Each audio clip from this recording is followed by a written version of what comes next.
Hello everyone.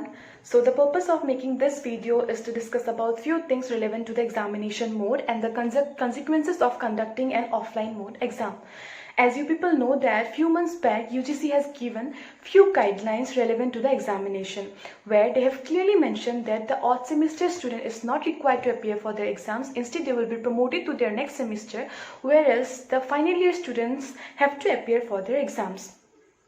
Taking those consideration, all the state universities have given their own SOPs, protocols and notices and given the full opportunity to the students whether to offer online or offline mode exams. But in few of the universities their exams already got over, and in few of the universities their exams is yet to get over. So a few days back in the official website of Guwahati University, it came that whosoever exam is going to held after 2nd of November will need to appear as an offline mode exam. There is no option of any online mode exam. So there is BBA department whose exam is left, and if you know that going for an offline exams, and we are the students, we are not from the same place, we all are from different some are from different states, some are from different place, so it's not possible for everyone and come and sit for an exam. And if you know that if you travel somewhere you need to do the swipe test, COVID test, which I believe that it might create problem in a large number. So when this COVID pandemic has started, if you people have noticed that we were too much concerned about our health, that is a very good thing. But when actually the cases are rising, instead of taking care of our health and conducting an offline mode exam, it's something which is not appropriate and which might lead to increase the more COVID cases. So তাই যেনেকৈ ক'লে গাইডলাইনছখিনি and চবেই জানে গাইডলাইনছখিনি, চ' মই আকৌ নকওঁ, বাট মই এইটো ক'ব বিচাৰিছোঁ যে অফলাইন আৰু অনলাইন মোড এণ্টায়াৰ ইউনিভাৰ্চিটিয়ে পালে, যাৰ এক্সাম হৈ গ'ল তেহেঁতে অপশ্যনটো পালে যে অনলাইন বা অফলাইন তেনেকৈ দিব পাৰে তেহেঁতে এক্সামটো। চ' বাছ আমিয়ে নাপালোঁ, অফলাইন ডাইৰেক্ট অফলাইন বুলি আমাক নটিচত দি দিছে। মই ভাবোঁ আমিও গুৱাহাটী ইউনিভাৰ্চিটিৰে ষ্টুডেণ্ট চাগে, নহয় জানো? চ' ফেয়াৰ ডিচিজন এটা হ'ব লাগে ন, চবকে লাইক ব্লেণ্ডেড মোডত যদি আমি অপশ্যন দিছোঁ both অনলাইন এণ্ড অফলাইন আমি চুজ কৰিব পাৰোঁ, যাৰ যেনেকৈ সুবিধা তেনেকৈ এক্সাম দিবলৈ। চ' আমিওতো পাব লাগে সেইটো অপশ্যন, কজ চব আমি গুৱাহাটীত নাথাকোঁ, যাৰ তেনেকৈ অফলাইন এতিয়া এক্সামৰ কাৰণে এতিয়া আমি যাব লাগিব গুৱাহাটী, আৰু তাত আমাৰ স্ৱাইপ টেষ্ট হ'ব, যদি পজিটিভ কেনেবাকৈ হৈ যায় আৰু সেইটো এটা আকৌ আপোনালোকে জানে কি হ'ব, তাৰপিছত আকৌ লাইক এক্সামৰ অলপমান আমাৰ আহি যাব প্ৰব্লেম দিয়াত। চবৰে ৰিলেটিভছো নাই গুৱাহাটীত যে তাত থাকিব চবেই, চ' চবৰ থকাৰ প্লেচটোতো প্ৰব্লেম হ'ব অলপ, চবৰে পাৰ্চনেল গাড়ীও নাই, চ' কেনেকৈ অলপমান ৰিস্কি হৈ যায় এতিয়া পাব্লিক ট্ৰান্সপৰ্টত ট্ৰেভেল কৰা। So' I request doctor Himanta Biswa Sarma and Guwahati university, please আপোনালোকে অকণমান আমাৰ মেটাৰটোত অলপমান আমাকো ফেয়াৰ ডিচিজন এটা দিয়ক ছাৰ, প্লিজ। লাইক আমি সঁচাকৈ আমাক যেনেকৈ এণ্টায়াৰ ইউনিভাৰ্চিটিয়ে অপশ্যন দুটা পাইছে, আমিও ভাবোঁ যে আমিও পাম দুটা অপশ্যন। আমিও লাইক গুৱাহাটী ইউনিভাৰ্চিটিৰে ষ্টুডেণ্ট হয়, এণ্ড আমিও বিচাৰোঁ যে আমাৰ লগতো ছেইম ট্ৰিটমেণ্টে হওক, এণ্ড আমিও চব গুৱাহাটীত নাথাকোঁ, চ' আমাৰ কাৰণে এইটো চিটুৱেশ্যনত বহুত প্ৰব্লেম হৈ যোৱা যায় গুৱাহাটী যোৱাৰ কাৰণে। চ' আমি ছাৰ আপোনাৰ আনচাৰৰ কাৰণে ৰখি আছোঁ, এণ্ড উই ৰিয়েলি হোপ যে আপুনি আমাৰ কাৰণে এটা ফেয়াৰ ডিচিজন ল'ব। নমস্কাৰ। মই ভাবোঁ যে এইটো টোটেলি আনফেয়াৰ হৈ আছে যি হৈ আছে। অফলাইন এণ্ড অনলাইন দুটা মোডে থাকিব লাগে BBA ডিপাৰ্টমেণ্টৰ কাৰণে, বাকী যোনবোৰৰ চবৰে অনলাইন হৈ গৈছে। So' I am against the offline exams. Thank you. Be with us, support us. Guwahati ইউনিভাৰ্চিটিৰ আণ্ডাৰত থকা মেক্সিমাম কৰ্চেছৰ এক্সাম হৈ গৈছে আৰু সিহঁতক দুটাই অনলাইন অফলাইনৰ অপশ্যন দিয়া গৈছিল, কিন্তু BBA ষ্টুডেণ্টছৰ লগত এইটো বহুত আনফেয়াৰ হৈ আছে। চবৰে দৰে BBA ষ্টুডেণ্টছকো বহুত অনলাইন অফলাইনৰ অপশ্যন দিয়া যাওক, কাৰণ ছেমিষ্টাৰ ছেইম, পেণ্ডেমিকো একেই চলি আছে, কিন্তু আমাৰ লগত এইটো আনফেয়াৰ হৈ আছে। মেক্সিমাম কোৰ্চবিলাকৰ এক্সাম চেছ হ'ল আৰু সিহঁতক অপশ্যনছ দিয়া হৈছিল যে অনলাইন দিব নে অফলাইন, কিন্তু আমাৰ BBA এক্সামৰ ৰুটিন দিছে। কিন্তু so' I request every one to stand with BBA so' that আমাৰ লগত যোনটো আনফেয়াৰ এইটো হৈ আছে এইটো নহওক, আৰু আমাকো অনলাইন বা অফলাইন এক্সাম দিবৰ কাৰণে অপশ্যনছটো দিয়ে। Thank U.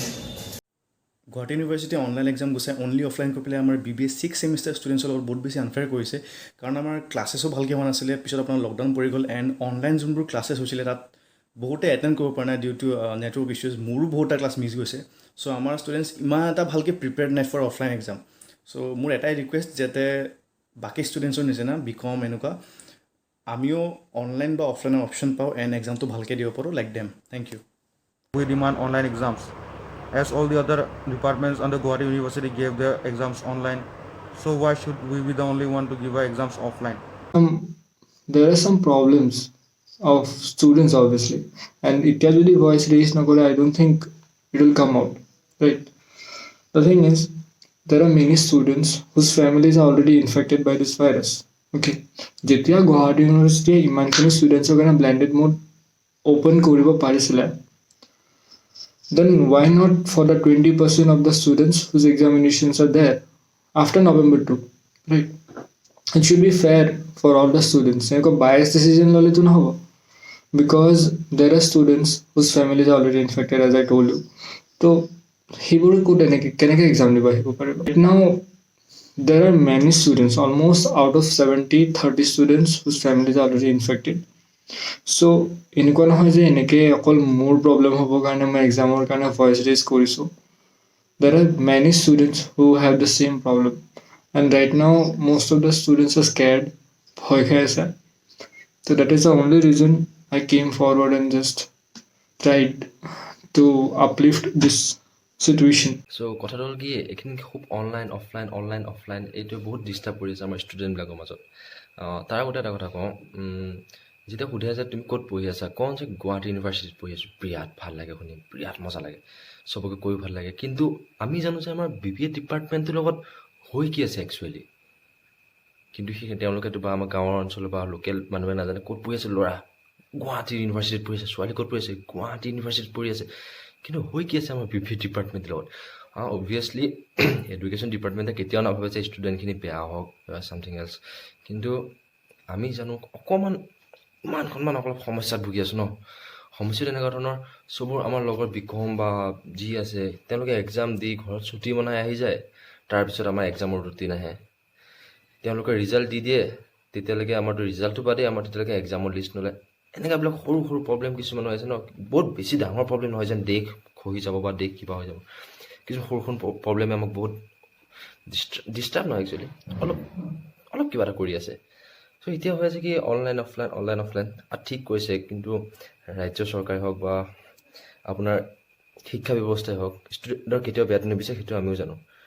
কিন্তু সঁচাকৈ এই অফলাইন এক্সামটো ঘপকতে পাতি ভাল কৰিছে জানো, সেইটো অকণমান মানে সন্দেহ হৈছে। মানে সকলো ষ্টুডেণ্টবিলাক একে জেগাত আছে, গুৱাহাটী ইউনিভাৰ্চিটি হোষ্টেলত পঢ়ি আছে বা গুৱাহাটী ইউনিভাৰ্চিটিৰ আশে পাশে আছে যে অফলাইন এক্সাম পাতিছে, গৈছে দিছোঁ। মই বাৰু গুৱাহাটী ইউনিভাৰ্চিটিৰ ওচৰত আছোঁ, গৈছোঁ আৰু এক্সামটো দিছোঁ। কিন্তু বাকী সকলোখিনি আছে জানো, ক'ৰবাত দূৰত আছে, কোনোবা ক'ৰবাত আছে, এক্সাম হ'ব, আহিব, দিব। যদি এক্সাম দিবলৈ আহি কোনোবা সময়ত কৰোণা টেষ্ট কৰি যদি পজিটিভ হৈ যায়, সেই পোৱালিটোতো আৰু দিব নোৱাৰে। সম অধিকাৰ, সম স্থাপন, সম ব্যৱহাৰ বা ব্যৱহাৰ নকওঁ দেই, সম অধিকাৰ যিটো মানে ইউনিভাৰ্চিটিৰ সকলো ষ্টুডেণ্টছ বা ছাত্ৰ ছাত্ৰীক সমান চকুৰে চোৱাটো সমান চকুৰে চাব লাগে বুলি মই ভাবোঁ। আৰু যদি সমান চকুৰে চাই, যিহেতু গ্ৰেজুৱেশ্যনৰ 3টা বছৰ আমি ইউনিভাৰ্চিটিখনক দিছোঁ, যাতে এটা ভাল মানসিকতাৰে কলেজখনৰ পৰা ওলাই যাব পাৰোঁ, এই বিদ্যালয়খনৰ পৰা ওলাই যাব পাৰোঁ, তাকে বিচাৰোঁ। ভালকৈ চকুৰে চাওক, সকলোকে সমান অধিকাৰে চাওক। আমিও ষ্টুডেণ্ট, তেওঁলোকেও ষ্টুডেণ্ট।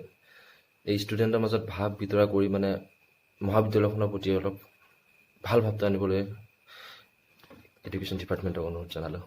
ধন্যবাদ। We don't want offline exam. We want our BBA exams to be conducted through online mode. #no to offline mode. So we are against it and no to offline exam. We want both the online and offline option. #no to offline exam. We say no to offline examinations. Say no to offline exams. Say no to offline exams. Say no to offline exams. Say no to offline exams. Say no to offline exam. We say no to offline examinations. No to offline exams. No to offline exam. We students are not against the holding of exam, but our request is to put both online and offline option.